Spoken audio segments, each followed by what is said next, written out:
राम राम जी। आत्म मंथन में आपका स्वागत है। अब मैं आपको मूलांक 4 वालों के बारे में बताने वाली हूँ। एक्चुअली मैंने आपको हर बार बताया कि आपके क्या कैरेक्टर्स हैं 4 नंबर वालों के, किस तरह से 4 नंबर वालों की 4 नंबर वालों के साथ बनती है, वो 4 नंबर किस तरह सेपरेट होता है।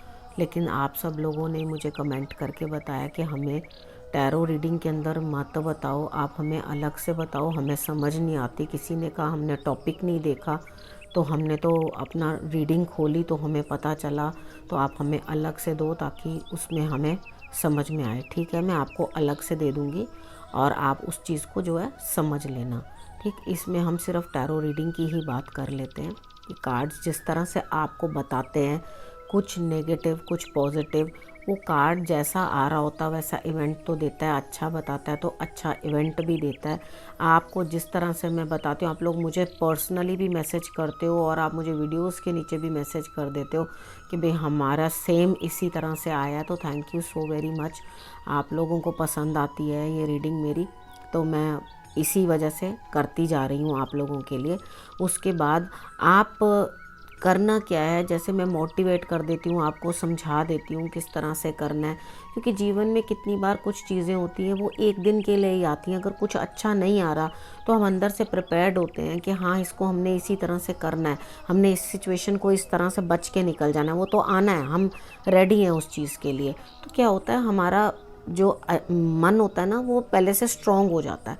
जब मोटिवेशन से मन स्ट्रांग हो जाता है तो हम उस चीज़ को झेल जाते हैं, फिर हमें इतना ज़्यादा उस चीज़ की दिक्कत नहीं होती। तो ये आपको उस चीज़ में हेल्प करता है। ठीक है, तो अब हम बात कर लेते हैं पहले संडे वाले दिन की। तो संडे वाले दिन 4 नंबर वालों को कहीं ना कहीं से तो धन आता हुआ दिखाई दे रहा है, लेकिन उनको ये नहीं पता, ये आइडिया नहीं हो रहा कि कहाँ से आना है या कहाँ से मुझे लाभ प्राप्त होगा। लेकिन कोई ना कोई है जो आपको देने वाला है, और वो कोई मेल ही होगा, फीमेल नहीं होगी। ठीक है, तो वहाँ से आपको धन आने वाला है और आप उस चीज़ के लिए परेशान ना हो पहले से कि मुझे कहाँ से आएगा कहाँ से नहीं आएगा।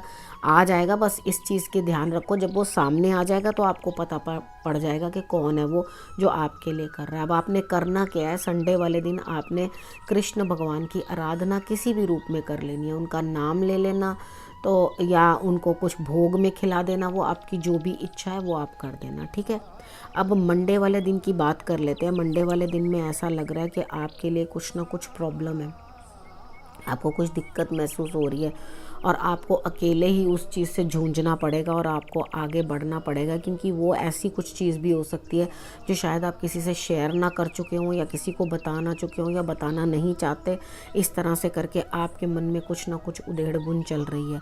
तो ऐसा लगता है कि आप उदास हैं उस दिन, उदासीन होकर चुपचाप रूम में बंद होकर बैठे रहोगे। लेकिन मैं आपको ये सजेस्ट करती हूँ कि वो इवेंट है, कार्ड कह रहा है, थोड़ी देर के लिए बैठो, आंसू पोंछो और बाहर की तरफ निकल पड़ो, यानी कि आप आगे की तरफ बढ़ो। जब तक आप काम नहीं करोगे तब तक आपके लिए कुछ भी बेटरमेंट आती हुई दिखाई नहीं देती।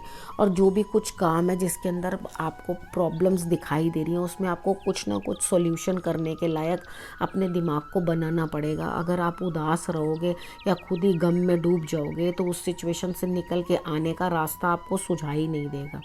ठीक है, तो आपने सबसे पहले काम क्या करना है, आपने गणेश जी की आराधना करनी है और अपने घर में जो प्लांट्स हैं उनको हर हाल में पानी ज़रूर देना, वो सूखे ना रहे। ठीक है, उसके बाद ट्यूसडे की बात कर लेते हैं। तो ट्यूसडे वाले दिन मुझे ऐसा लगता है कि जो भी नेगेटिविटी है या जो भी आप परेशानी झेल रहे थे मंडे को या कुछ दिक्कत थी, उसको आपको समझ में आ गई है। इस चीज़ में कुछ नहीं रखा, ये चीज़ ख़त्म हो चुकी है। ठीक है, उस चीज़ को एंड ही समझो, लेकिन हर एंड एक न्यू बिगिनिंग लेकर आती है। जिस तरह से मृत्यु एक नए शरीर को जन्म देती है, जैसे ही हम एक बुक ख़त्म करते हैं, पढ़ लेते हैं, चैप्टर पढ़ लेते हैं, क्लोज़ कर देते हैं, वो एंड होता है, तभी तो एक नया चैप्टर, एक नया अध्याय हमारे लिए शुरू होता है। तो नई चीज़ की शुरुआत के लिए भी किसी न किसी चीज़ का एंड होना ज़रूरी है। ये नियम है सृष्टि का, कुछ अंत होगा तो कुछ तो शुरुआत होगा ना। ठीक है, उसके बाद हम अंदर से कोशिश करेंगे वापस, कार्ड्स ये कह रहे हैं आप वापस कोशिश करो कि आपने वापस नए सिरे से शुरू करना है। आपको खुद नहीं पता होगा इस चीज़ का रिज़ल्ट क्या होगा, लेकिन आप कार्ड्स की बात मानना।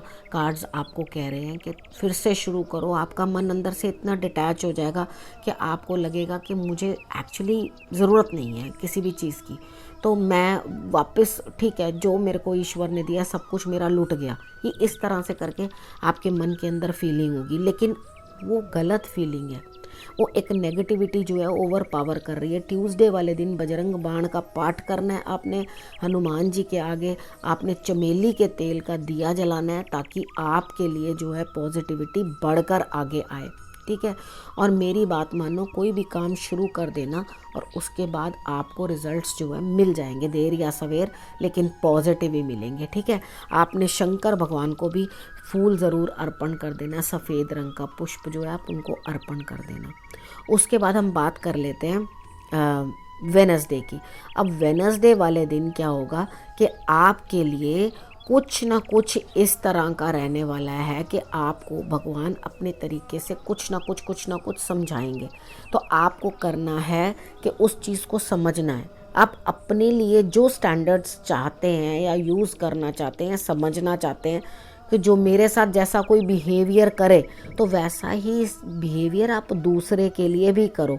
अगर आप अपने लिए तो ये चाहते हो कि मैं कुछ भी करूं और मेरी हर बात को कोई सही माने और अनदेखी कर दे, मेरी हर गलती को भी अनदेखा करे और मुस्कुराए, एक चीज़ याद रखो, जो आपकी बात के बाद हर्ट होकर भी मुस्कुरा रहा होता है वो ढीठ नहीं होता, बेवकूफ़ नहीं होता, ना वो इस तरह का होता है जिसे ना दर्द होता है ना समझ आता है। वो इतना मैच्योर हो चुका होता है कि वो अपने आंसू अपने तक रखता है, खुद घर में आकर रोता है, लेकिन आपके सामने एक स्माइलिंग फेस देता है, ठीक है। तो आपकी अगर इस तरह की नेचर है तो आप बिल्कुल तरीके के साथ अपने आप को मेंटेन कर पाओगे और इस सिचुएशन से निकल भी पाओगे। लेकिन आप क्या करोगे, सोचोगे कि मुझे ये घुटन मंजूर नहीं है, कुछ भी है, वॉटएवर, किसी भी तरह की, मुझे ये घुटन मंजूर नहीं है, मैं इससे आज़ाद होना चाहता हूँ। यानी कि कोई भी बंधन या कोई भी इस तरह का रिश्ता है जो आपको रोक रहा है किसी काम को करने का, उसको आप तोड़ने को तैयार रहोगे। क्योंकि किसी भी रिश्ते के अंदर अगर घुटन हो तो हम लोग सरवाइव नहीं कर पाते। अब हम पक्षी को ले आते हैं, बहुत प्यार करते हैं, उसको लाकर हम पिंजरे में डाल देते हैं, तो क्या वो पिंजरे में रहकर खुश होता है? नहीं। जेल तो जेल है, चाहे आप सोने का पिंजरा बनवा के दे दो उसको, तो उसे उसकी कीमत थोड़ी पता है, उसके लिए तो वो बंधन है, रस्सियाँ हैं जिसको आपने बांध रखा है। तो हर रिश्ते के अंदर इसी तरह से कोई रिलेशनशिप है या कुछ भी है तो उसके अंदर भी हर आदमी को सांस लेने की जगह चाहिए होती है, थोड़ी सी फ्रीडम चाहिए होती है। बंधन इंसान को ज़बरदस्ती रिबेल करने पे मजबूर कर देता है।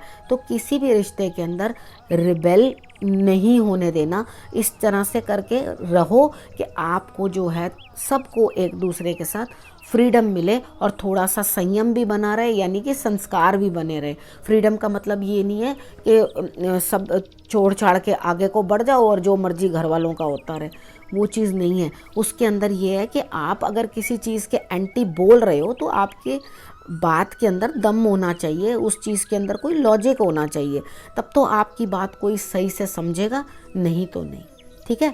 तो आपने जो मैंने आपको चीज़ें बताई हैं वो आपने समझनी है, और जो भी आपको मेरी तरफ से या किसी और की वाणी से आपको भगवान बता रहे हैं तो आप जो हैं समझो किस तरह से मुझे आगे बढ़ना है, किस तरह से मुझे करना है, ठीक है। अब उसके बाद हम बात करते हैं थर्सडे की।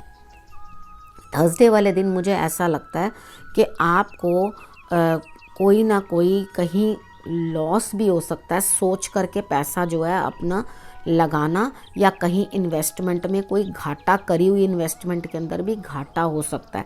तो अब उसके बाद ये घाटा खाकर आप क्या करोगे कि थोड़ा लॉस मिला है तो आप अनजान से रास्ते के ऊपर ज़बरदस्ती की मेहनत करने के लिए चल पड़ोगे, लेकिन वो उसके रास्ते का आपको कुछ नहीं पता, यानी कि जिस रास्ते पे आप चल रहे हो आपको कुछ नहीं मालूम।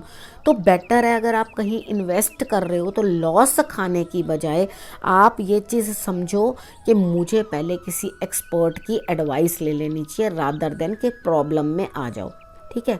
अब उसके बाद हम बात कर लेते हैं फ्राइडे की, ठीक है। अब फ्राइडे वाले दिन आपके लिए कुछ ना कुछ इस तरह से हो रहा है कि आप जो है किसी चीज़ के अंदर अपने आप को ऐसा फील करोगे कि मैं बहुत कुर्बानी कर दी मैंने और अब मैं और कुर्बानी नहीं कर सकती किसी रिलेशनशिप के अंदर, तो मुझे भी अपने आप को देखना है। मैं भी हूँ कहीं, मैं भी सरवाइव करना चाहती हूँ या चाहता हूँ, मैं भी कहीं ना कहीं रहना चाहता हूँ, मुझे भी जगह मिलनी चाहिए। ये मेरे लिए मैंने बहुत कुर्बानी, लेकिन मैं आपको ये बताऊं कि कार्ड्स कह रहे हैं ये कुर्बानी नहीं है, ये आपको अंदर से सिर्फ फील हो रहा है कि मैंने आप बहुत कर लिया, बहुत कुर्बानी दे दी। एक्चुअली क्या है, आप खुद उस चीज़ के राजा हो, यानी कि उस चीज़ को मैनेज के, कोई भी सिचुएशन है, कोई भी चीज़ है, उस चीज़ के किंग आप हो, यानी कि आप ही हो जिसने सारी प्लानिंग बनाई है, ठीक है। आप ही हो जिसने सारा कुछ प्लान किया, यानी कि डायरेक्टर भी आप, कैरेक्टर भी आप, और उसके बाद फिल्म भी आपकी, प्रोडक्शन भी आपका, सब कुछ आपका, ठीक है। तो आपके ऊपर रूल करने वाला कोई भी नहीं है। तो आप खुद ही राजा हो। जब खुद ही राजा हो तो अपनी आप की अपनी वर्थ पहचानो, ठीक है। जब आप अपनी वर्थ नहीं पहचानोगे तो आगे कैसे बढ़ पाओगे। उसके बाद आपने ये चीज़ सोचनी है कि मुझे मेडिटेशन करनी है। जो अंदर से ये मेरी फील है ये झूठी है, कुर्बानी नहीं। मुझे एक चाहिए कि मेरे को मेरी जो सोच है उसको एक डायरेक्शन मिले, उसको एक जगह मिले, एक रास्ता मिले। मेन आप अपनी ही सोच को इम्प्लीमेंट करना चाह रहे हो, जबकि पहले भी सारी सोच आपकी थी, अब भी पूरी सोच आपकी ही है, ठीक है। तो आप अपने ही आप से रिबेल कर रहे हो, अपने ही आप से घुट रहे हो, अपने आप से ही परेशान हो रहे हो। तो आपने क्या करना है, मेडिटेशन करनी है, मोस्ट इम्पॉर्टेंट, ठीक है। अगर आपने मेडिटेशन की तो आपको डेफिनेटली समझ में आएगा और दोबारा आप अपने लिए बेटर कर पाओगे। अब मैं सैटरडे की बात करती हूँ। सैटरडे वाले दिन भी आपके लिए जो है, आपकी इस समझदारी से जो आपके भाग्य का रुका हुआ चक्का था वो चल पड़ेगा, यानी कि वो चलने लगेगा, रुकी हुई घड़ी चलने लगेगी। तो आप देखना कहीं घर में कहीं रुकी हुई घड़ियां तो नहीं है, उसके अंदर सेल डाल लेना, क्योंकि रुकी हुई घड़ियां जो हैं वो भाग्य को स्टक कर देती हैं, ठीक है, रोक देती हैं। तो समय ना तो आगे चलाओ घड़ी के अंदर और ना पीछे चलाओ, एकदम एक्यूरेट रखना चाहिए। कुछ लोगों को आदत होती है वो पीछे कर देते हैं, आगे कर देते हैं, एक्यूरेट रखो टाइम, ठीक है। और उसके बाद आप क्या करो, समझो इस चीज़ को, ठीक है। आप समझो कि आपको क्या करना है और क्या नहीं करना, ठीक है। अब आप ये जो सैटरडे की आपको मैंने प्रेडिक्शन बताई है, तो आप इसको अपने ऊपर इम्प्लीमेंट करना, समझदारी से काम लेना, और आपको जिस तरह से मैंने बताया है आप उस तरह से फॉलो करना, तो आपका ये वीक भी अच्छा निकल जाएगा। अगले हफ्ते फिर से आके आपसे मिलती हूँ, तब तक के लिए नमस्कार।